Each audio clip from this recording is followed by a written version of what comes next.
বাবা একেবারে মেম্বারটা বৌদি হয়েছে। দাঁড়াও আগে প্রণামটা সেরে নি।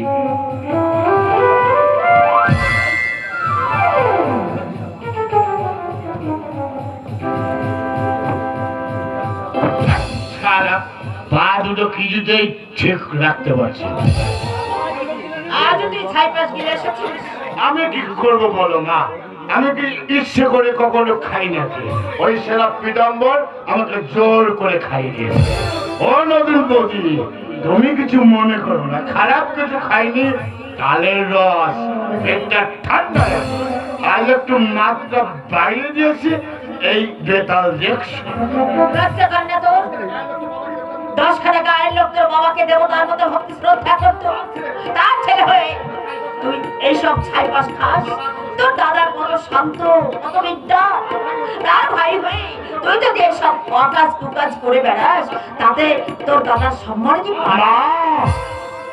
কেন কেন তোর জন্য মানুষের কাছে আমার কথা শুনতে হবে?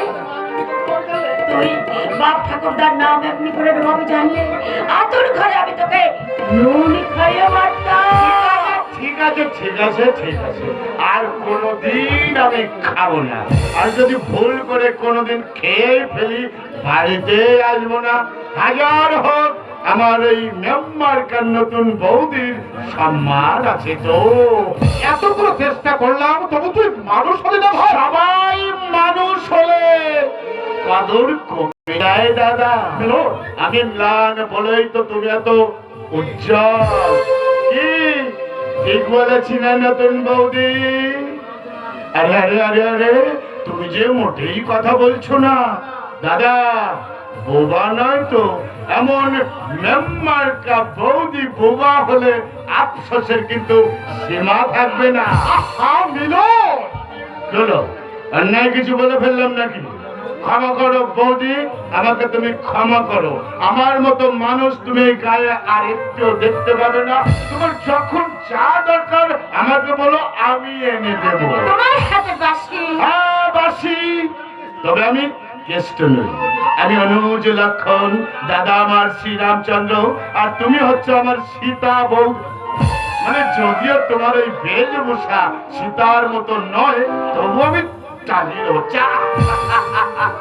তুই এখন যা দেখি বাবু, বৌমাকে একটু বিশ্রাম নিতে দে। কেন আমি যাবো কেন? আমি কি আলতু ফালতু কিছু বলে ফেললাম নাকি? মোটেই আলতু ফালতু নয়, আমার প্রাণের বাদ, দিলের বাদ। বৌদি, এই অনুজ লক্ষণের উপর তুমি রাগ করনি তো?